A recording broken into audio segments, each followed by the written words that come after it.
நல்ல விஷயம் நடந்ததுன்னா, ஒரு குரல் இருக்கிற இடத்துல இன்னொரு குரல் ஓப்பன் ஆச்சு. அது ரொம்ப எனக்கு வந்து கொஞ்சம் பாரம் குறைஞ்சது. பரவாயில்ல, ஒருத்தனை திட்டுறதுல இன்னொருத்தர் திட்டு வாங்குறான் அப்படின்னு சொல்லிட்டு. ஸோ அந்த நேரத்தில் வந்து வெற்றி சார் ஒரு படம் எடுத்துட்டாரு, அசுரன் சொல்லிட்டு. ஸோ 3 பேரும் திட்டமா மாறிடுச்சு. பயங்கரமா இருந்தது. எப்பவுமே என் போட்டோ மட்டும் தான் இருக்கும் திட்டுற இடத்துல. அப்புறம் வந்து மாரி செல்வராஜ் போட்டோ வந்தது. அப்புறம் படம் பார்த்தா வெற்றி சார் வந்து நின்ட்டார். 3 போட்டோ எங்க பார்த்தாலும். அந்த 3 போட்டோவை வந்து இப்போ வரைக்கும் திட்டிட்டு இருப்பாங்க. இப்போ காந்தாரா, இப்போ எப்பவுமே பெரிய படங்கள் வந்து வெற்றி அடைஞ்ச உடனே வந்து தமிழ் சினிமா ரசிகர்களுக்கு வந்து தமிழ் சினிமாவை அழைத்த 3 இயக்குநர்கள் போட்டோ வந்துடும். ஏன்னா 300 படம் எடுக்கிறாங்க தமிழ் சினிமாவில் ஒரு வருஷத்துக்கு. எவ்வளோ 300-400 படங்கள் எடுக்கிறாங்க. நான் ஒரு படம் 2 வருஷத்துக்கு ஒரு முறை தான் இயக்குறேன். ஓகேவா? மாரி செல்வராஜ் வரைக்கும் 5 படம் தான் இயக்கிருக்கலாம். வெற்றி சார் ஒரு 7 படம் அவரும் அந்த மாதிரி தான் இயக்கிருக்காருன்னு வச்சுங்களேன். அவரும் வந்து 3 வருஷத்துக்கு ஒரு படம் தான் இயக்குறாரு.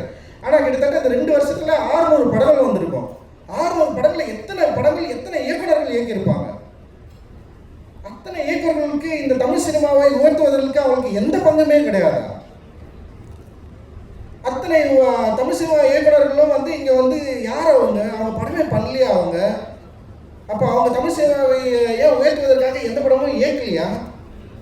அப்போ வந்து ஒரு படம் வெற்றி அடைஞ்சவொடனே வந்து தமிழ் சினிமா சீரழித்தவர்கள் 3 பேர்னா மொத்தமே 10 வருஷத்துல நான் 7 படம் தான் எடுத்திருக்கிறேன். அந்த 7 படத்துல தமிழ் சினிமா சீரழிச்சா?